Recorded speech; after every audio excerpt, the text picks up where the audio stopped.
Hi, I'm Dr. Tom Newman. I'm a professor emeritus of epidemiology and biostatistics and pediatrics at UCSF, longtime member of Physicians for Social Responsibility, and I'm just going to review just a few nuclear weapons essentials. My three main messages are shown on this slide. First, nuclear weapons are different from other kinds of weapons. They are so much more powerful. It's hard for us even to comprehend how powerful they are. Second, the US current arsenal of about 800 megatons is hard to justify. And third, there is a tradition of physician leadership on this issue, which I hope will inspire the medical students and others in medicine to get involved with PSR.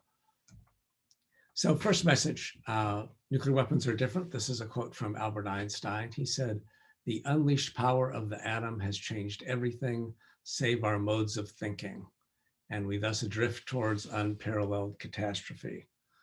And to illustrate this, I've sometimes used as this example the energy in a sugar cube. And the usual way of thinking about this is it's like the number of calories. The sugar is broken down into CO2 and water in our bodies, and that provides enough energy for about 10 minutes in a sugar cube, or 17 calories, 17 kilocalories to 17 food calories. But the new way of thinking, thanks to Einstein, is that mass can be converted to energy if you multiply by the speed of light squared. And the point here is that the speed of light is a very big number, and squared it's even bigger.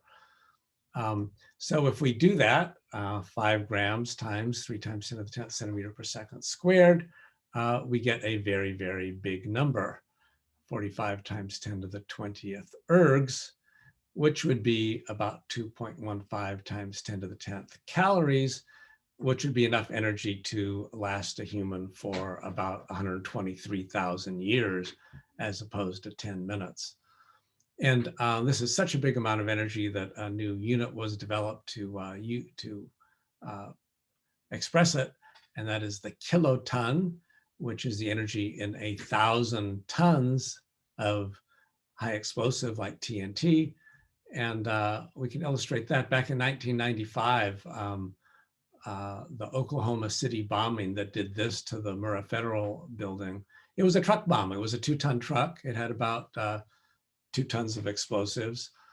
And because a kiloton is the explosive power of 1,000 tons, or 2 million pounds of TNT, and the Hiroshima bomb was 13 kilotons, that Oklahoma City bomb was 0.002 kilotons.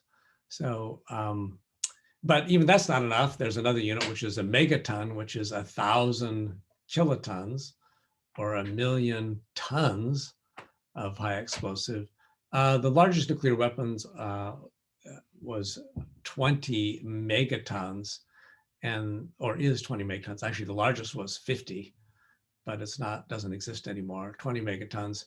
And that would be, if you filled a freight train full of TNT, it would stretch from Los Angeles to New York City. So let me just now go to what would be the effect of a 130 kiloton bomb, because that's the size that makes our BB demonstration work out. And to show you that, I'm going to go to a website. And just to show you how easy it is to find, I'll start here with Google. If you just type nuke map into Google, here you get it, nuke map by Alex Wallerstein. We'll click on that. And nuke map allows you to detonate a nuclear weapon of any size, any place you want on the map. We'll do it sort of in the middle of San Francisco here. You can pick other cities if you want, like that. And you can adjust the yield. There's some preset ones according to different nuclear weapons in world arsenals. Just to call your attention to 2 nuclear weapons in the US arsenal at 100 and 150 kilotons. Here, that's a North Korean weapon tested, but this is the W-80 in the current US arsenal cruise missiles. So we'll do 130, which is sort of halfway between. This is a medium-sized a medium-sized nuclear weapon. These days, it is about 10 times as powerful as the bomb that destroyed Hiroshima. If we detonate that, then we can look in these concentric circles represent the destruction. The inner one is the fireball, where pretty much everything is vaporized, goes up in the mushroom cloud, highly radioactive, and becomes fallout that then contaminates the surrounding area. The next circle is the heavy blast damage radius, where almost all buildings are leveled. Even heavily built concrete buildings are severely damaged or demolished, and the fatalities approach 100%. The next one, 500 rems of radiation, which is usually fatal. If it's not, the survivors, about 15% will eventually die of cancer. Then there's the blast radius that levels most buildings except heavily reinforced concrete buildings. And also most of these, there will be fires in this area. And then this next circle, this orange one, is the thermal radiation, where people get widespread third-degree burns requiring skin grafting, amputation sometimes, and so on. And then finally, the light blast area, where still windows are broken and there'll be a lot of damage to buildings. So just keep that in mind. That's a medium-sized nuclear weapon, 130 kilotons. And now to help you understand the size of the US arsenal, which is about 800 megatons, I'm going to do this BB demonstration. This was developed by Beyond War, peace group that started in Palo Alto in the 1980s. And I read about it in a book called Made to Stick by Chip and Dan Heath. Anyway, in this demonstration, one BB is equal to 130 kilotons of explosive power, which is about the explosive power of 10 Hiroshima-sized bombs. That's what I showed you on Nuke Map. The total US arsenal is about 4480 warheads, or a total of around 800 megatons, based on this report below from the Bulletin of Atomic Scientists. So that would be equivalent to about 6,000 BBs. So for this, let me just stop my screen sharing a sec.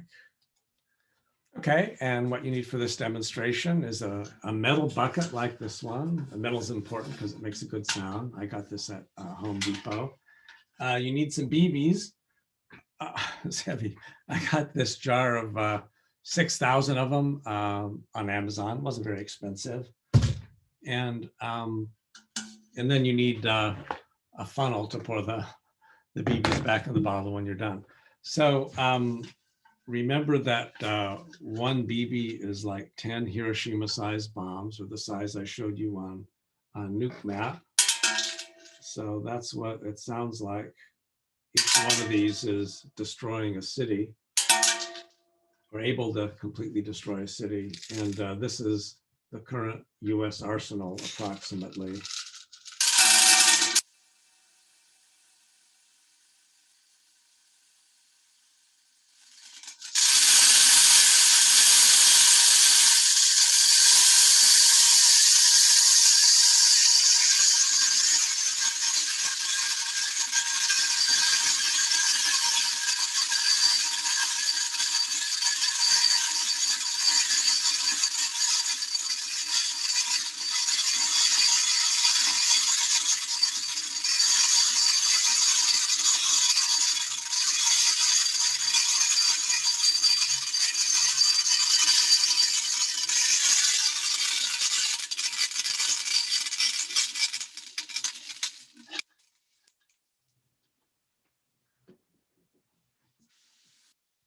My arm gets tired from that.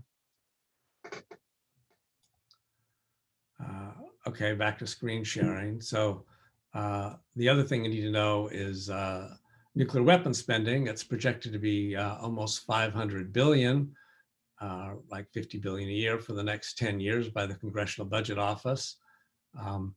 and that is about $5.6 million per hour. Now, another thing to know is what does it take to launch a massive nuclear attack that would destroy a large part of the world? And there's a short answer to that. What it takes is a command from the president and verification that the president really issued the command. That's it. Now, particularly after the last 4 years, you may wonder, what if the president's judgment might be impaired? And actually, people have wondered this before. Air Force Major Harold Herring asked in 1973, how can I know that an order I received to launch my missiles came from a sane president? And the answer from his superiors was, you don't need to know. But Herring, as the one who might have to be the one to launch the missiles, was not happy with that. And he says, I have to say, I feel I do have a need to know because I am a human being. And so he asked to be reassigned to other duties, but instead he was fired for failure to demonstrate acceptable qualities of leadership. Now, there is a bill in Congress that's been introduced the past few years, and we keep hoping that it will pass. It was the Restricting First Use of Nuclear Weapons Act of 2019, which would prohibit the president from launching a nuclear first strike without authorization from Congress. In the Senate, it was sponsored by Senator Ed Markey and had 13 co-sponsors, including Dianne Feinstein, but not yet Kamala Harris. In the House, it was sponsored by Ted Lieu, and co-sponsored included Barbara Lee and Jackie Speer, but not yet Nancy Pelosi. Kind of discouraging that we weren't able to get that passed when Donald Trump was president, but it still is important to pass. On a more encouraging note, the 2017 Nobel Peace Prize was given to the International Campaign to Abolish Nuclear Weapons, or ICAN. And ICAN was founded by the International Physicians for the Prevention of Nuclear War, itself a Nobel Prize winner, in 2006. And it is now a coalition of 468 partner organizations in 101 countries. And ICAN led the effort leading to the passage of the Treaty on the Prohibition of Nuclear Weapons. Nuclear Weapons Ban Treaty prohibits the development, testing, stockpiling, transfer use, and threat of use of nuclear weapons. And it passed the UN General Assembly in 2017 with 122 yeses, 1 no, and 1 abstention. But the vote was boycotted by the nuclear weapon states and other NATO members. This treaty will come into force on the 22nd of January, 2021, because on October 24th, Honduras became the 50th country to ratify it, and it was to come into force after ratification by 50 countries. And the goal is to stigmatize nuclear weapon states and mobilize popular opposition. Obviously, the treaty won't do much good unless the nuclear weapon states pay attention to it, but more and more of the non-nuclear weapon states have joined together to say, we want the nuclear weapon states to abide by Article 6 of the Nuclear Non-Proliferation Treaty and negotiate their disarmament. So I'll end with one last quote from Albert Einstein. He said, only 2 things in the universe are infinite, the universe and human stupidity. And I'm not sure about the former, meaning the universe. So that's my short little nuclear weapons talk. I do hope you'll support Position for Social Responsibility. Thanks for listening.